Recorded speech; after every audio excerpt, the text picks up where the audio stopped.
Donald Goines is your favorite rapper's favorite writer. A pimp and a stick-up man addicted to heroin most of his short life, Goines' books with titles like Whoreson, Dope Fiend, Black Gangster have sold over 6 million copies. Written in a frenzy between 70 and 74, Goines' novels are a dark portal into street life and the misery of addiction and are probably the most widely read set of books in the American prison system. Other than the streets itself, he's probably the single biggest inspiration to gangster rap music, a billion-dollar business. And while Goines ended up with a criminal record for pimping, armed robbery, bootlegging liquor, and drugs, he actually grew up in a relatively affluent family in one of America's most thriving black neighborhoods. So we're here on Victor and Orleans on the east side of Detroit, and this is where Donald Goines grew up. This is where a lot of the stories that inspired rap music and have sold millions of copies. He got ideas from this neighborhood around here, which, believe it or not, was at one time a thriving neighborhood in Detroit. This is the next neighborhood over from an area called Coney Gardens, which is a little bit east. One of the wealthiest African-American neighborhoods in the entire United States. And on Victor Street here is where Donald Goines' family owned a dry cleaners. It was really successful, and they built another one around the corner. The Goines family owned 4 houses in a row. They lived together, they played together. His father, Joe, was a gambler, possibly involved in the numbers. He was hanging out with Joe Louis, and when Donald Goines was a kid, he would go over to Joe Louis's house. So this neighborhood is probably 95% or 99% depopulated from what it once was when Donald Goines was growing up here. All these side streets were packed with houses, packed with little businesses, many of them black owned, and that's the world Donald Goines inhabited when he was growing up. Bars, pool halls, and as you can see now, it's pretty much nothing left.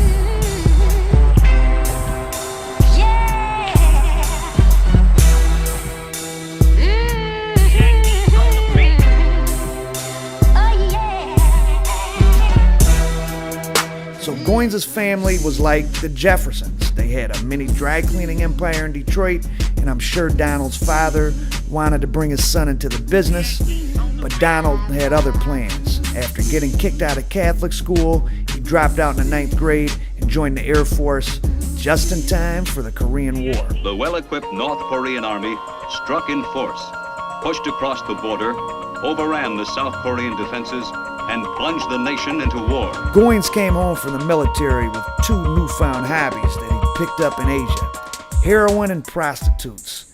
He spent the next 15 years shooting heroin, pimping, doing stick-ups. He went to federal prison for manufacturing bootleg liquor and state prison for robbing a numbers house. He once stuck up a bingo hall that his own mother was at. He spent most of the 60s in prison, and he missed the Detroit riot of 67. He was locked up. In 69, he read the bestseller Pimp, written by Iceberg Slim, and decided to start writing himself. Goines quickly got himself a publishing deal with Holloway House, the same publisher as Iceberg Slim, and in a drug-fueled frenzy, he pumped out 15 books in just 5 years, between 70 and 74. You know, growing up, we definitely always had Donald Goines books in the house. My mother read Donald Goines, my father read it, you know, amongst other things. But going to prison, I had no drive to read. There was no reason. I didn't read comic books at home. I didn't like the newspaper. In prison, the only way to get a young wild guy to even adhere or think reading is fun, good for you, is to give him something that he's interested in reading. So one of the first books I was given in prison was Street Players. I read Dope Fiend. I think I did something silly being young in the county jail, right? And I came to find out everybody reads Donald Goines. Everybody gets locked up, reads Donald Goines. And when I read it, I was like, oh my God, because it was the streets. I was reading about streets of Detroit. I felt like if I read the dictionary, I'd be smart. But then I read the dictionary and ended up just rapping words out of the dictionary. I didn't have the knowledge, but reading Donald Goines books helped me get interested in actually reading other books than just Donald Goines. Donald Goines seemed to be the #1 going book in prison.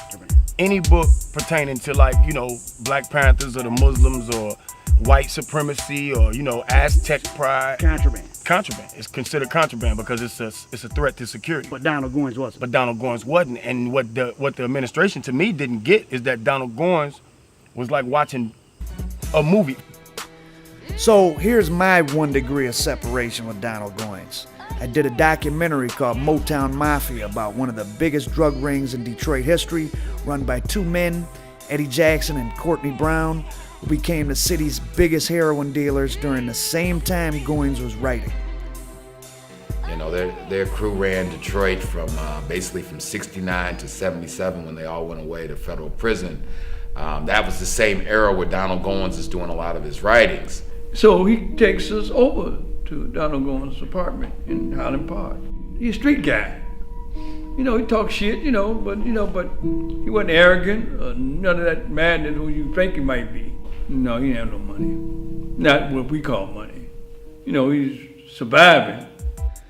So Eddie Jackson becomes cocaine snorting buddies with Goines at the height of Goines' fame, right before he got killed, and Courtney Brown Sr., whom I've become friends with, along with his son, can vividly remember meeting Goines when he was a celebrity writer, living it up on Eddie Jackson's free cocaine. Yeah, they could afford it, You getting kilos of cocaine. That's just for pleasure. Then they were getting what they call flakes from the pharmaceutical companies. Cocaine. But way more expensive than cocaine from the streets. October 21st, 1974, Goines and his girlfriend are found murdered in their Highland Park apartment.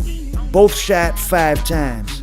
The 238 pistols used to kill them left laying in the front hall, and their 2 small children left unharmed, locked in the basement.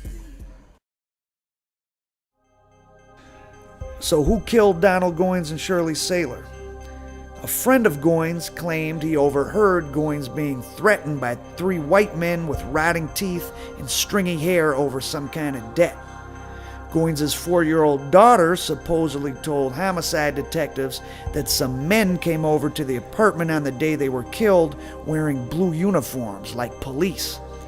The 750 murders last year was a record for Detroit, murder capital of the country. Detroit's murder rate is twice that of New York and Chicago. It is 4 times that of some cities. Goines' killing could have been caused by an unpaid drug debt, a robbery he was involved in, who knows? And probably the most interesting theory is that people in the street, the real people who inspired his stories, got revenge on Donnie for him writing about them. I'm reading the book and there's a character, the fat man, there's another character, Donna Jean, a character named Rudolph, and it became very obvious that Donald Goines was borrowing bits and pieces from his connection with Eddie Jackson. My barber growing up, and the gentleman who actually also went to jail on the case with Eddie and my father, he used to cut stone walls, and you said Stonewall was the conduit that introduced Eddie to Donald Goines? To Donald Goines. He cut Stonewall's hair, and again, a lot of the guys who hustled with them were pimps. And Stonewall came out 2 or 3 times. And and my barber tells me that he spoke with Stonewall, and when after Stonewall wrote the book, which later was published, he was getting messages from the streets like there are people who you mentioned in your book who are not happy with you telling their story. Unlike Donald Goines, Stonewall was a big pimp. He paid the price for using his knowledge of the streets and the big fellas that he knew in the streets. And Stonewall, right after he got a publishing deal, he ended up getting assassinated. Well, I was just thinking when you were saying it, I was like, other crews might not have been as benevolent as Eddie and the old man and them. It may not have took it. Or took it personal. May have took it more personal, or he wasn't that guy. He wasn't that type of guy. I mean, he was an intellectual guy, but he just liked getting high. Goines' books have made tens of millions of dollars and will probably make even more as time goes on, but More than anything, his legacy lives on in the billions of dollars generated by gangster rap music. Some of it real, most of it fake, and all of it sounding like something Donald himself could have written. Everybody from every city, every state, every sale pretty much, everybody had a Donald Goines book. I didn't like to read, and reading Donald Goines in prison, reading Donald Goines actually made me enjoy reading, and that to this day, that played a big part in me making music. The thing about Donald Goines is you knew that it was fictional, but it was so real. It was so, if he's saying this happened on Woodward, you kind of like, did that really happen on Woodward? Or I think a lot of guys got exposed to that life from reading Donald Goines. That is what a lot of people actually talk about. Yeah, your rappers. A lot of them know more about the streets from reading Donald Goines than they know about the streets from actually living it. I mean, the average guy talking about selling kilos or moving the package on these rap songs, you know, has never sold a nickel bag of weed, you know, or that's the max that he knows. But he has read all of Donald Goines' books. He knows of the attitude that Donald Goines talks about and some of the violence and how the streets operate. And they've incorporated Donald Goines' literature into their lifestyle. So it was almost like he was the producer for a lot of rap music, yeah.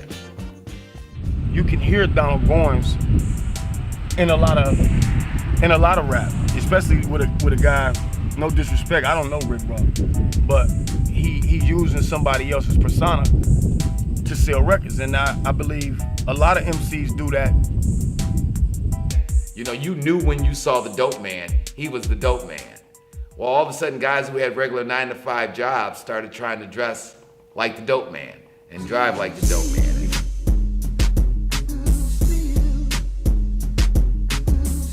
One of my favorite albums is it was written by Nas. And when Nas came up and said, "Black Girl Lost," I knew at that very moment that the only way he can know about Black Girl Lost is if he read Donald Goines. That influenced Nas, and Nas influences me. So it also made me go further into more of the Donald Goines books. Listen, man, I say this a bunch. I say this a lot. I'm a storyteller. I'm not a gangster. You know, even though I was incarcerated, I'm not a gangster. You catch me on social media, 7 the General, man. I make music. That's what I do. Look me up. The bottle red, sipping Dawn out the bottle. My life is like a Donald Goines novel. A Donald Goines novel. So, was Donald Goines a great writer? Probably not. Is reading his novels a good thing for prison inmates to be doing? Maybe not. But he is an important writer. He cataloged a forgotten piece of American history with his books. He gave us a real record of street life in the 60s and 70s. A life that millions of people lived and whose voices were rarely heard.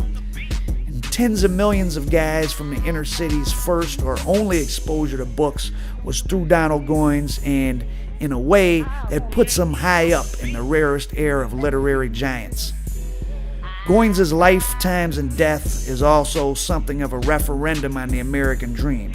As you read the twisted tales he spun in his heroin days, pecking away at the typewriter, remember that Donnie Goines was the child of the American dream.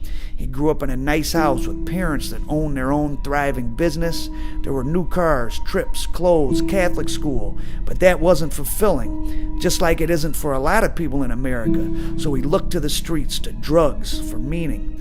And that still resonates today. Lost souls looking for meaning in life. People that society threw away, or people that couldn't find meaning in the soulless blur of work, mortgage payments, and going to the mall.